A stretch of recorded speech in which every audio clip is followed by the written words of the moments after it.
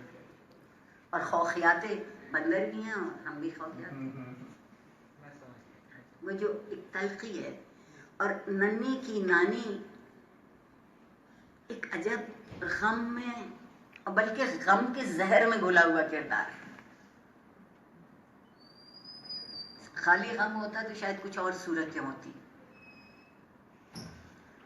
مجھے نہیں معلوم آپ میں سے کتنے لوگوں نے پارٹیشن کے اوپر جو منٹو کی کہانی ہے ٹھنڈا گوشت وہ پڑھی. جی میں نے پڑھی تھی.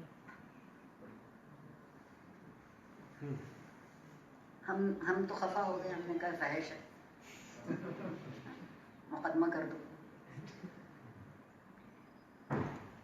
لیکن انسانیت کی موت کی اس سے اچھی کہانی نہیں لکھی جا سکتی. اور یہ بتانا کہ ایک اینیمل انسٹنکٹ جو ہے وہ آپ کی ہیومن بیہیویئر پر غالب آتا ہے. اب بندر بھی یہاں وہ اینیمل انسٹنکٹ ہے. بخشی صدوہ کی جو کتاب ہے بریکنگ انڈیا یا آئس کینڈی مین, اس میں اس کو امپلائی کیا جاتا ہے کہ the human heart is like a caged lion. Bapsi نے بھی ویسے جو کہانیاں ہماری لکھی ہیں بہت دل سے لکھی, کیونکہ بپسی نے بھی زندگی یہاں بسر بھی کی ہے, دیکھی بھی ہے, محسوس بھی کی ہے. اور اس وقت آپ سوچئے 1911 میں عصمت چغتائی پیدا. اگر 20ویں صدی میں لوگ یہ باتیں کر رہے ہیں تو کوئی کمال نہیں. اس وقت کی گھٹی ہوئی اور خاص طور پر مسلمانوں کا معاشرہ بہت گھٹا ہوا, جاہل حد سے سوا. اور اس معاشرے میں ایک عورت کھڑے ہو کے یہ کہانیاں لکھنے لگی. ان کے گھر والوں نے ان کو کس قدر ستایا اور کتنا پریشان کیا, مگر ہمت بہت تھی عصمت آپا میں. کیا بات تھی. لیکن آپ میرا سوال, آپ نے کہا کہ چائلڈ ابیوز کی بات کی انہوں نے اتنا عرصہ پہلے, تو اس وقت جو معاشرہ تھا وہ اتنا اوپن نہیں تھا. لیکن اگر ہم دیکھیں اس معاشرے کو کمپیئر کریں اس معاشرے کے ساتھ, تو آپ کیا سمجھتی ہیں کہ معاشرہ پروگریس کر رہا ہے یا پھر ریگریس کر رہا ہے؟ کیونکہ آج کون سا ان چیزوں پہ بات کرنا اتنا ایزی ہے. وہ اس میں جو آپ کہہ رہے ہیں بہت اچھی بات آپ نے کہی کہ ہمیں تو چاہیے تھا کہ آج تک ہم شاید اپنے اندر جو ہماری ایک جھجک ہے جس کو ہم نے نام اخلاق رکھ لیا یا تہذیب رکھ لیا, اس کے بعد بھی علاوہ بھی معاشرے کے جرم جو ہے, میں اسے جرم سمجھتی ہوں, اور خالی جرم ہی نہیں ہے کہ انتہائی اخلاقی جرم ہے, اس کو سامنے لا سکیں. مگر یہ میرے محبوب جنرل ضیاء الحق کا تحفہ ہے. انہوں نے ہمیں ایسی اچھی منافقت سکھائی ہے مذہب کے نام پر. جب ہم آپ کچھ بھی کہہ دیجئے بلاسفیمی ہو جائے. صدقے جائیے ان مولوی غلام حسین کے خط, کیا ہے, خادم حسین کے, وہ ایک ہی سانس میں وہ گالیاں بکتے ہیں جو بڑے بڑے گالی بکنے والے مرد نہیں بک سکتے. اور نیچے سے لوگ سبحان اللہ کہتے ہیں. لوگ جی, اور وہ لوگ وہ مغلظات کہتے ہیں, لوگ کہتے ہیں سبحان اللہ, اور اگلی سانس میں وہ میرے آقا رسول اللہ صلی اللہ علیہ وسلم کا نام لیتے ہیں. اس سے بڑی بلاسفیمی کیا ہوگی؟ اس سے بڑی بلاسفیمی کیا ہوگی؟ مگر وہ جائز ہے. وہ آسیہ بی بی کو پکڑ کے رکھ لو. داڑھی کا فرق ہے, آسیہ کی داڑھی نہیں ہے, مولوی کی داڑھی ہے. اچھا, اس سے جی کہیے. اس سے ریلیٹڈ ایک کوشچن تھا کہ اس وقت یہ کہانی لکھنا تو بہت مشکل تھا, لیکن شاید اسٹیٹ جو ہے اس کا اس طرح کا دلکن نہ لگتا. آج کل ہم یا اس طرح کی کوئی الگ سی بات کہی جائے تو اسٹیٹ ہی اس کو ریپریس کر دیتا ہے. بالکل بندے اٹھا لیے جاتے. دیکھیے, ہم اس وقت جب غلام تھے نا تو بہت آزاد تھے, بہت آزاد تھے. منٹو نے اسی وقت کہانیاں لکھی ہیں, عصمت نے اسی وقت کہانیاں لکھی ہیں, راجندر سنگھ بیدی نے اسی وقت کہانیاں لکھی ہیں, کرشن چندر نے اس وقت کہانیاں لکھی ہیں. آپ کوئی نام لے لیجئے. اچھا, بہت سے بہت جب کوئی جا کے مقدمہ دائر کرتا تھا تو وہ منع نہیں ہوتا تھا, وہ مقدمہ چلتا تھا مقدمہ, کیونکہ وہ شہری کی طرف سے آیا. لیکن لطف کی بات یہ ہے کہ سرکار نے کبھی کوئی حرف نہیں اٹھایا کہ تم یہ غلط کہتے ہو یا یہ بات ریاست کے خلاف ہے. کیونکہ دنیا بھر میں ادب کے لیے ایک بات سمجھی جاتی ہے کہ ادب وہ کام کر سکتا ہے سرجری کا جو سرجری نہیں کر سکتی. وہ ساری پر ہمت ہوتی ہے اس کے اندر. اور میں ہمیشہ کہتی ہوں کہ ہم بہت آزاد تھے جب ہم غلام تھے, ہم بہت متحد تھے جب ہم غلام تھے. ہمارے درمیان لڑائی نہیں تھی, کوئی تفرقہ نہیں تھا, اور اسلام تو بالکل خطرے میں نہیں تھا. جس دن سے پاکستان بنا اسلام کو خطرہ لاحق در, اس دن سے اسلام کو یہ ہم نے اتنا, اس دنیا بھر میں میرے خیال میں دین کو انسان کا سب سے مضبوط سہارا ہونا چاہیے. ہمارے لیے دین کمزور ہو گیا. اور میں میرے محبوب ضیاء الحق اور اس کے بعد میاں نواز شریف جو وہ اپنے آپ کو لکھتے تھے نا کہ خادمین حرمین شریفین. ہمارے شریف برادر وہاں گئے تو خادم اعلیٰ ہو کے آ گئے.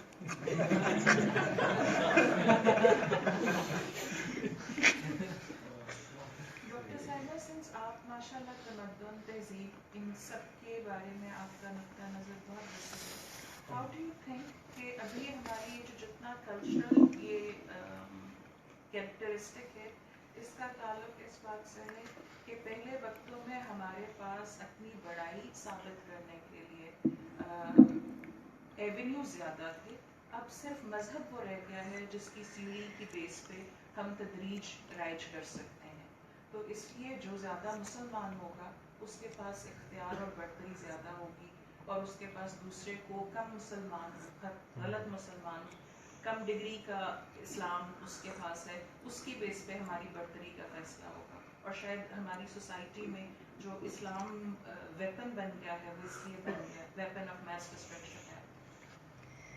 بہت اچھا سوال ہے آپ کا, اور میں اس کا 2 گھنٹے تک جواب دے سکتی ہوں. میرے دل کو لگتی بات ہے. میں آپ کا سوال دہراؤں گی. آپ کا سوال یہ ہے کہ اگر ہم اپنے سے اوپر اٹھ کے جینا چاہتے ہیں, بہتر بننا چاہتے ہیں, تو باقی جتنے راستے ہیں وہ تو مسدود کر دیے گئے. موسیقی حرام, مصوری حرام, فن تعمیر میں ندرت آ جائے تو وہ بھی حرام, نیاپن ہو تو. ہاں, جو چیز ہم مذہب کے معاملے سے کتنی ہی غلط بات کیوں نہ کہیں, میں بہت برملا یہ کہہ رہی ہوں, وہ جائز ہے, وہ صحیح ہے. میں نے پہلے ذکر کیا نا کہ میرے محبوب جنرل ضیاء الحق, انہوں نے مذہب کو, آپ نے ایک بہت اچھا لفظ استعمال کیا کہ ہتھیار بنا دیا, آلہ بنا دیا. تو اب مذہب ہم مذہب پر یقین کم کرتے ہیں, مذہب کو ڈھال کے طور پہ زیادہ استعمال کرتے ہیں. اور ہم سمجھتے ہیں, اور اس میں بہت مزے کی بات یہ ہے کہ میں اکثر جو ہمارے بنام خود بہت مذہبی رہنما ہیں, بغیر نام لیے کہوں گی کیونکہ مشہور بہت ہے, ان سے میں نے ایک دفعہ پوچھا تھا کہ پروردگار کی پسندیدہ ترین قرآن میں ایک دعا ہے, اور رسول اللہ صلی اللہ علیہ وسلم نے فرمایا کہ پروردگار کی تمنا یہ ہے کہ جب تک دنیا باقی ہے لوگ صرف یہی دعا اس سے مانگیں, اور وہ دنیا ہے کہ مجھے وہ دے دے جو دنیا میں بہترین ہے, اور مجھے وہ دے دے جو آخرت میں بہترین ہے, اور مجھے جلنے کے, آگ کے عذاب سے بچا لینا. میں یہاں ایک چھوٹی سی بات کہتی ہوں, میں بالکل کسی طرح کا علم مجھے نہیں آتا, مذہب سے تو بالکل میں جاہل ہوں, کہ حضرت ابراہیم کی دعا ہے, پیغمبر کی دعا ہے, ایک عام آدمی کی دعا نہیں. اور پیغمبر مانگ رہا ہے سب سے پہلے دنیا کا بہترین, ربنا آتنا فی الدنیا حسنۃ, پھر کہہ رہا ہے وفی الآخرۃ حسنۃ, پھر اس کا, اور مجھے آگ کے عذاب سے بچا لے. کیا پیغمبر ادھوری دعا مانگے گا؟ اس دنیا کے آگ سے تو بچے گا, اس دنیا کی آگ سے بچنا نہیں چاہے گا. اس دنیا کی آگ بھی ہے, حسد ہے, بے ایمانی ہے, نفس پرستی ہے, مال پرستی ہے, دولت جمع کرنا ہے, دوسروں کا حق مارنا ہے, جھوٹ بولنا ہے, اپنے آپ کو برتر سمجھنا ہے, باقی سب دنیا خاک میں مل گئی. یہ ہم کبھی نہیں سوچتے. اور ہمارے مولوی نے ایک اور کمال کیا ہے, جو آپ کی بات کا جواب ہے, کہ انہوں نے اس دنیا کو تو بالکل مٹا دیا. اس دنیا میں کچھ بھی اہم نہیں ہے, کچھ بھی برتر نہیں ہے, کچھ بھی اچھا نہیں ہے. قرآن کہتا ہے کہ دین اس دنیا کے لیے ہے تاکہ تم اگلی دنیا میں سرخرو ہو سکو. ملا کہتا ہے کہ دین ہے ہی سارا اسی زمانے کے لیے. کہیں اس دین کے ذکر میں لکھا ہے کہ نماز پڑھو اس وقت؟ کہیں ہے؟ سارے مزے وہ لکھے ہیں جو یہاں منع کر دیے. سارے مزے وہ لکھے ہیں جو یہاں منع کیا. وہاں کہیں نہیں لکھا ہے کہ تم وہاں نماز پڑھو گے یا تم زکوٰۃ دو گے یا یہ کرو گے یا وہ نہیں، کچھ نہیں. اس کا مطلب یہ ہے کہ خود کو یہاں ثابت کرو گے، آگے بڑھو گے اور پھر جاؤ گے. ہم نے مسلمانوں نے اپنے اوپر حرام کر لیا خود کو بڑھانا، جو آپ نے لفظ بہتری کا کہا ہے. کیونکہ ہم کوشش کریں گے، تجربہ کریں گے، علم. اگر آج دنیا میں سب سے زیادہ کوئی جاہل ہیں تو کون ہے؟ مسلمان. مذہب عمل کرنے کے لیے ہوتا ہے. پروردگار کہتا ہے کہ قرآن ہدایت کی کتاب ہے. ہم کہتے ہیں کہ اس کو چوم کے اتنا اونچا رکھو کہ ہماری زندگیوں میں اثر نہ پڑے. مرتے وقت اس کے صفوں کی ہوا دے دینا، لڑکی کو سسرال رخصت کرتے وقت اس کے سر پہ جزدان رکھ دینا. نہیں، زیادتی ہے، زیادتی ہے. دین جب تک آپ کی زندگی میں شامل نہیں ہوگا دین نہیں ہے. فارمولہ ہے، گزارتے رہیں. عصمت کو بہت بے دین کہا گیا، مخرب اخلاق. ایک مولانا نے ان کے لیے کہا تھا کہ فحاشا.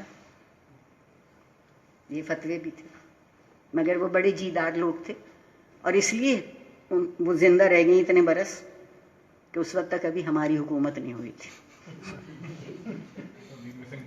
ہاں جی، آپ دیکھیے رضا. میں صرف ایک بات کہتی ہوں کہ کوئی شخص ہے، اس سے کوئی غلطی ہوئی، کوئی جرم ہوا تو ایک ریاست ہے، اس کا ایک قانون ہے، اس کا ایک نظام ہے. آپ پکڑیے اس کو، پوچھیے اس سے. یا تو آپ اسے گناہگار ثابت کر دیجیے، اور اگر بے گناہ ہے تو اسے چھپا کے رکھنے کا کیا فائدہ؟ اور اس کی خطا یہ ہے کہ وہ صرف یہ کہتا ہے کہ لوگ امن سے رہیں.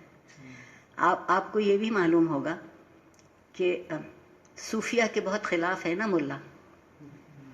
اہل شریعت بہت خلاف ہیں صوفیہ کے. اس کی بنیادی وجہ ہے کہ صوفیہ کے یہاں زندگی کی کنجی کا صرف ایک لفظ ہے، محبت.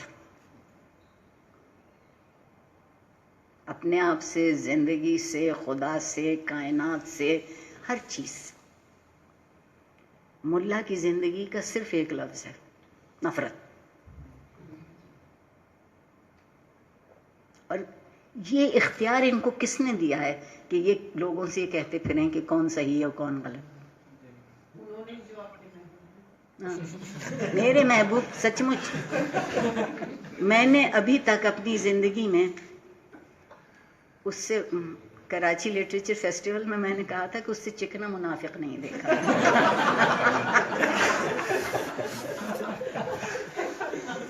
کسی بات کا اس پہ کوئی اثر نہیں. اور وہ کیا چاہتے تھے؟ تیسری نسل برباد ہو رہی ہے میری آپ کی آنکھوں کے سامنے.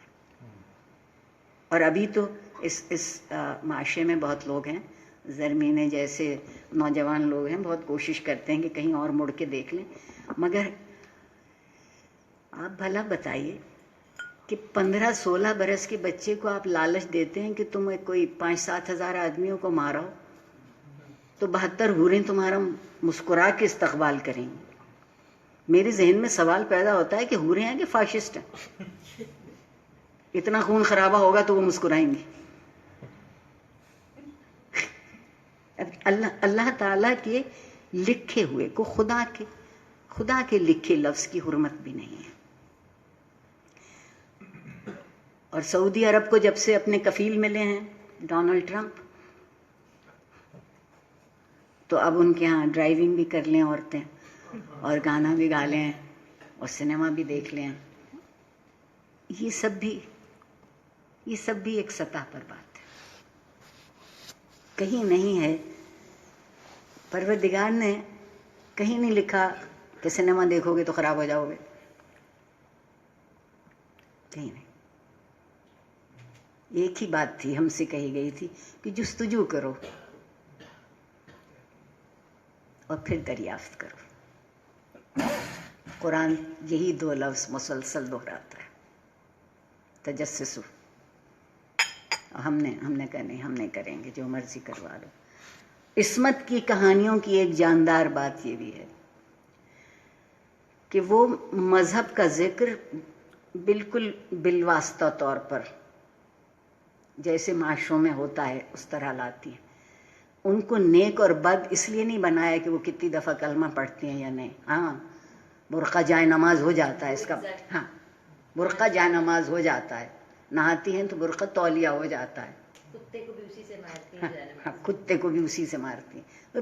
بتانا اس کا یہ کہ زندگی میں ایک کردار ہے. آپ دیکھیے بہت چھوٹے چھوٹے جملوں سے اس پورے معاشرے کی کہانی ہماری آنکھ کے سامنے آتی ہے.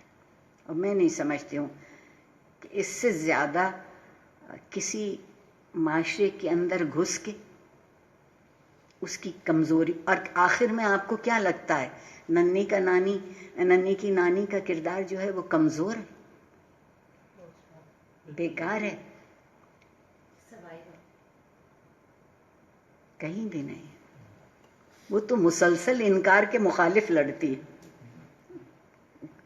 اس طرح کمزور ہے کہ جو دنیا میں مال و دولت کے، آرام کے، سکھ کے، چین کے، رشتوں کے جو حوالے ہوتے ہیں وہ اس کے پاس نہیں ہیں. لیکن ایک اکیلی ہے. اور جو سب سے زیادہ عصمت نے اس میں دکھایا وہ یہ ہے کہ ہم جو بذو میں خود جو ہماری اشرافیہ ہے، ہم جو شرافت کا بڑا ڈھول بجاتے ہیں، ہم اندر سے کتنے ہیں. شیطان جاگ گیا، ننھی کی قسمت سو گئی. مجبوریوں کو ہم نے ہمیشہ ایکسپلائٹ کیا کسی نہ کسی بہانے. اور ابھی بھی ننھی اکیلی کہانی نہیں ہے جو 1942-43 میں لکھی گئی تھی. آپ کے شہروں میں گاؤں کی بات بھی نہیں کر رہی، یہ کہانیاں بے حساب، یہ کہانیاں بے حساب ہیں. ہم سے آج تک کسی نے یہ نہیں کہا کہ مذہب یا دین کا مطلب یہ تھا کہ ہم اخلاقی ہو جائیں. میرے نزدیک دین یہی چاہتا ہے. اور قرآن بہت مزے میں 2 لفظ استعمال کرتا ہے، ایک بنی آدم اور ایک انسان. اور بنی آدم سے وعدہ یہ کیا کہ ہم نے ہر ایک کو تکریم کے ساتھ پیدا کیا ہے، ڈگنیٹی. کوئی ایسا انسان نہیں ہے جس کی ڈگنیٹی نہ ہو. اور دوسرا لفظ اس نے استعمال کیا انسان. آدمی ہے میرا اور آپ کا یہ بایولوجیکل بینگ، اور اگر ہم اس سے اٹھ کے ایک مورل بینگ ہو جائیں تو ہم انسان ہوتے ہیں. کوئی مولوی کہیں آپ سے یہ کہتا ہو کہ اخلاقی ہو جاؤ. میں نے ایک دفعہ مولانا سے پوچھا تھا کہ آپ اتنی نماز کی تاکید کرتے ہیں، 2 گھنٹے خطبے دیتے ہیں، اور شلوار یہاں ہونی چاہیے، اور آستین یہاں ہونی چاہیے، ٹوپی یہاں ہونی چاہیے، منہ اتنی دفعہ دھلاؤ، پیر اتنی کبھی آپ نے یہ کہا ہے کہ یہ بھی سوچ لیا کرو کہ کس کے سامنے کھڑے ہو؟ ساری جو تکلفات ہیں ان پہ سب پہ توجہ. جو اصل بات ہے وہ یہ ہے کہ کھڑے کس کے سامنے ہو.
اندر آپ کا جو